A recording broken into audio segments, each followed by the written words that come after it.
So this video is going out to all the people that were asking, how do you install the sport mode cover?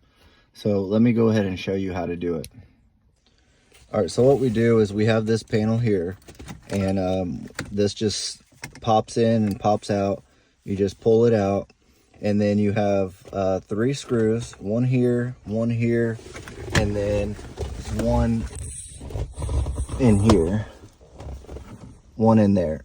That one's hidden. You gotta take it out, or else you will break your panel here. So once you get that done, you pop this panel out, and then well, if you don't have the boost gauge like I do, it pops out, and then behind there you have where your sports mode is.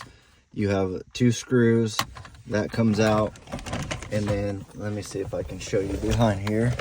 And then there are little retaining clips. You gotta be careful. The OEM ones are very brittle, and then you just pop it into place. Once you pop the original sport mode ring out, you pop the new cover into place, and then you're good. And you put it all back together.